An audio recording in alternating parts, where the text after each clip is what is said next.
Georgia Senator Kelly Loeffler is still refusing to acknowledge President-elect Biden's victory as she fights to hold her seat in the state's runoff.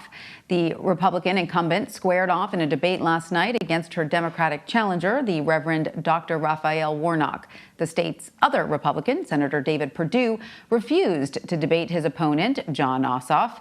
Both elections will be held on January 5th, and if you are planning to vote in the runoff, today is the deadline to register. For more, I want to bring in Patricia Murphy. She's a politics reporter for the Atlanta Journal-Constitution. Welcome, Patricia. Thank you for being with us. What issues were front and center at the debate between Loeffler and Warnock?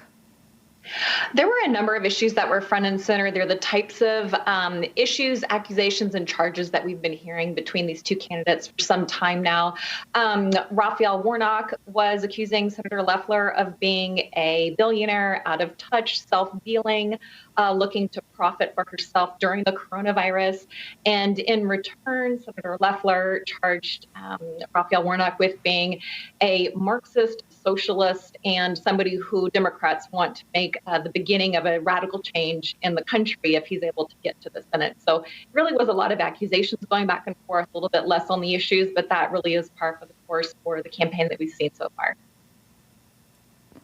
And Patricia, earlier I mentioned Loeffler's refusal to admit President-elect Biden won Georgia. Your colleague Greg Bluestein asked her and Warnock questions about President Trump's baseless voter fraud accusations at last night's debate. Let's play some of that. Greg, it's very clear that there were issues in this election. There are 250 investigations open, including an investigation into one of my opponent's organizations, for voter fraud. It's time to put this behind us and get focused on the concerns of ordinary people. While she's playing political games, trying to represent somebody who doesn't live in Georgia, Georgians are wondering when are they going to get some COVID-19 relief. So, Patricia, do Republicans fear that these talks of voter fraud could actually drive down turnout in January, or do they think it will motivate voters? I think they are more worried than they are assured by the choices that President Trump has been making. When President Trump came to Georgia on Saturday night for Senator Loeffler, he started his rally immediately by saying, and as you know, I won this state, I won Georgia, and I won the White House again. That is ridiculous. The Secretary of State's office today again certified the results of the count here in Georgia. That is after a hand recount and a full recount requested by the Trump administration. So there's just really no question about what's happened. The problem for Republicans is that there is a group of Trump loyalists who are telling Republican voters, do not vote in this election unless you feel that Senator Loeffler and Senator Perdue have done everything they can to overturn these election results. That puts Senator Loeffler and Senator Perdue in a terrible bind. She cannot say that this state has been won by Joe Biden. She can't say it and still get those Trump supporters to vote for her. And at that same rally, we saw those Trump supporters really shout down Senator Perdue. He came to the stage and they shouted him down and said, fight for Trump, fight for Trump. They were not there for Perdue, they were there for Trump. And that is what these senators are dealing with going into our January 5th runoff. Very, very complicated. And speaking of Republican incumbent David Perdue, he refused to debate his Democratic opponent, Jon Ossoff. And here's what Ossoff said last night about the empty podium next to him. Let's listen. The reason that our country has lagged the entire world at the efficacy of our response to this virus, the reason that we are losing thousands of people per day to this virus is because of the arrogance of politicians like David Perdue, so arrogant that he disregarded public health expertise, and so arrogant that he's not with us here today to answer questions.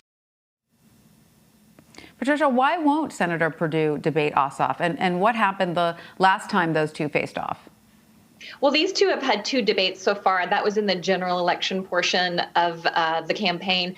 And there were a number of moments between Ossoff and Perdue that went viral when Jon Ossoff was able to make really pointed attacks, especially at Senator Perdue for his stock trades during the early days of the pandemic, Since those debates, there have been a number of additional reports of stock trading from Senator Perdue. And I think the senator's team has made the calculation that he won by 3% over Jon Ossoff. He didn't get to 50%, but he was ahead of Ossoff on election night. And they've decided they don't need to do anything except do what they've been doing.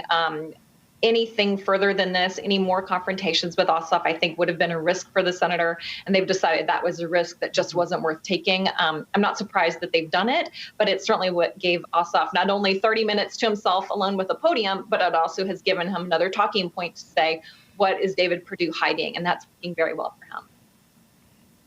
Right. And Patricia, what is your spidey sense as a reporter on the ground there? Are people fired up to vote in this runoff election, or are they exhausted and losing steam? I think people are exhausted. I think they're losing steam. It's going to be a really heavy lift to get these voters back out to the polls January 5th. After all of this incredibly divisive, chaotic time since Election Day, it seems like it's been a year since Election Day. And voters we know went to the polls in November because they were either voting for Donald Trump or against Donald Trump. And everybody else was either the beneficiary or the victim of that dynamic. It's very hard to get these voters back out in early January without Donald Trump on that ballot to vote for or against. And so they are plowing millions, not just into TV ads, but also into the ground game here to get those voters back out to the polls. They know it's going to be tough, and we don't know exactly who's going to turn up. So that's why it's keeping it where it's really going to be a cliffhanger up to the end. For sure. Well, Patricia Murphy, thank you so much for joining us. We appreciate your insight. I appreciate it. Thanks.